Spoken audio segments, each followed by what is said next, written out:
In this video, we introduce the use of the Excel add-in solver to carry out iterative regression calculations, first of all using a least squares method, and then using the method of maximum likelihood estimation. In both cases, we will use a simple set of XY data with 5 data points. So we have n equals 5 pairs.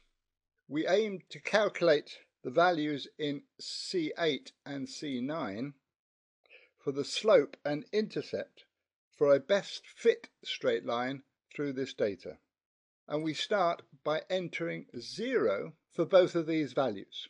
And we anticipate that the iterative analysis will change these values of slope and intercept to find the best fit linear regression. And to do that, we must first calculate the best fit y values, which is the y dash, at each x value, and this will be in column D.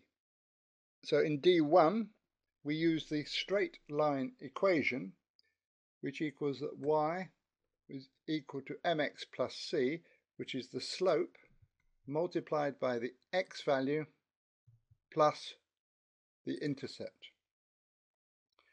And we will copy this equation down to other rows, but we want to lock the values of the slope at intercept, so we will put a $sign in front of the row number for both slope and intercept. We can then copy this down, and so with slope and intercept both of 0, the y values on that line will all be 0. We will now proceed by using the least squares regression calculation, which means we must now calculate the residuals in the analysis, which is the difference between the experimental value in C2 and the best fit value y dash. And we copy that down to all the other data points. We then calculate this value squared, which is the residual up arrow 2, again copied down. And then in this least squares analysis, the important parameter, the target parameter, is the sum of the squares of these residuals, which equals sum of all of these values.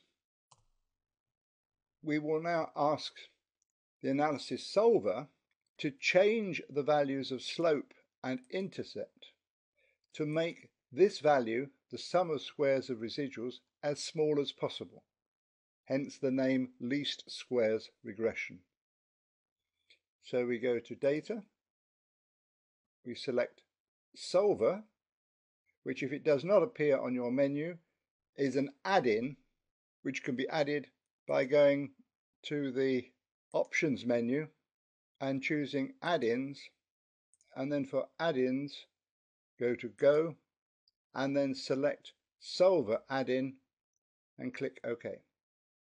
So then going back to solver, we now need to set the objective of the iteration, and the objective is the value of the sum of squares in F7, and we need this to be a minimum value, and to achieve that we wish to change the values in cells C7 and C8.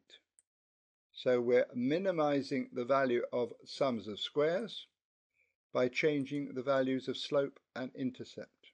So we click solve. We can decide whether we want to keep the solver solution or not, so we will leave it as yes and the default and run OK. So solver has managed to find values for the slope of 1.656 and intercept of 2.782, giving a minimum possible value for the sum of squares of 300.48. So our best fit linear regression for this XY data are these values of slope and intercept for a best fit straight line. We will now repeat this regression calculation using the maximum likelihood estimation method, and for that we will set our initial starting values of slope and intercept back to 0. Now we will calculate the standard error of regression in the data, which is equal to the square root of the sums of squares, but divided by the number of degrees of freedom, which is the number of data values 5 minus 2 in this case. So this is our standard error of regression with the starting values of 0 in both slope and intercept.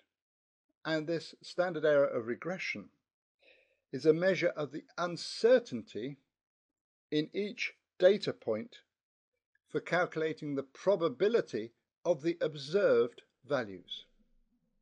So for the first data point, our values of slope and intercept give us a best fit value for y at this point, y dash, with a value of 0.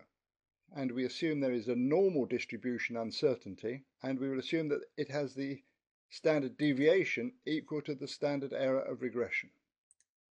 So to calculate the probability of observing an experimental of 28 given a normal distribution with a mean of 0 and a standard deviation of 73.15, we use the normal distribution as equal to normal distribution, and we now must add the measured value, which in this case is the experimental value, and then we must include the mean of the distribution, which is the y dash, and then the standard deviation, which is the standard error of regression, and we must decide whether we want the cumulative distribution or the probability at this particular point, and we want this probability at the particular value. So where we are asked whether we wish the cumulative distribution, the answer is no, or essentially the logical false value.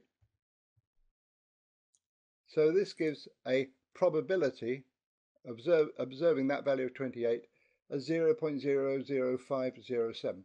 Very, very small, because 28 is a long way away from 0. We will copy this probability calculation to all the other data values, but first of all we must put the $ in front of the row number for the standard error of regression, and then copy the data down. So this gives the probabilities for each of these data values. We must calculate an overall probability by taking the product of all of these values, and we will use the Excel product function. So we take the product of all of these values, but we can see that this is an extremely small value, so we need to increase this value so that we don't have Excel errors in the calculation. So we make our objective equal to this initial value, but we will multiply by 10 to the power 6, and this gives a combined probability. The next stage in the maximum likelihood estimation method is to use Solver to try and make this probability as large as possible. So we go back to Data, Solver, and now our objective is the value of the combined probability in H9. Again, we're changing the values of slope and intercept in cells C8 and C9, but now we want the objective, the probability, to become a maximum. We run Solver, again keep the solution, and we can see that this has increased the objective value to a maximum value, and it has resulted in the same best fit values for the slope and intercept that we calculated using the least squares regression. So both of these iterative methods, both starting from zeros in both slope and intercept, have arrived at the same best fit regression straight line for this set of data.